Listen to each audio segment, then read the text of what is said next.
1 মাস আগে makeup artist অর্ধেকেরও বেশি advance নিয়ে নিয়েছিলেন, কিন্তু বিয়ের দিন সে সাজাতেই আসলো না। এটা ছিল আজকে আমার ক্লায়েন্টের স্টোরি। সো তার কোনো রিলেটিভ আমায় ফোন করে বলে যে তুমি কি আজকে ফাঁকা আছো, তাহলে 4টের মধ্যে তাড়াতাড়ি করে চলে এসো। কারণ সে কলটা আমায় করেছিল পুরো 3টে নাগাদ।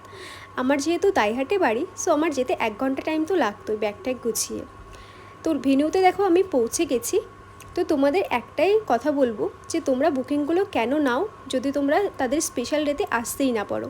তাদের অনেক স্বপ্ন থাকে, অনেক ইচ্ছা থাকে যে তারা এরকম না সেরকম সাজবে। আজকে আমি তাকে 1 ঘন্টার মধ্যে রেডি করিয়েছি। সে আমাকে বলেছিল তোমার যেরকম পারো তুমি 1 ঘন্টার মধ্যে আমাকে রেডি করো।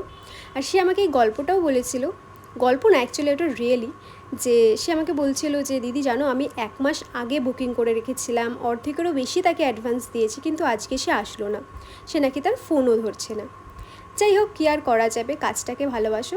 আমি তো ভীষণ ভালোবাসি আমার কাজকে। এখানে দেখো ব্রাইড কিন্তু আমার পুরোপুরি রেডি। অ্যান্ড ওকে কেমন লাগছে তোমরা কিন্তু অবশ্যই কমেন্টে জানিও। আর ও কিন্তু ভীষণ সুইট ছিল। একটু প্রবলেম হচ্ছিল, তোমরা দেখতেই পাচ্ছিলে ঘরের মধ্যে এত লোকজন সবাই চলে আসছিল। একটা লজ ছিল যেখানে এসি ছিল না, ঘরের চিটকানি ছিল না, তো অনেকটাই প্রবলেম হয়েছে।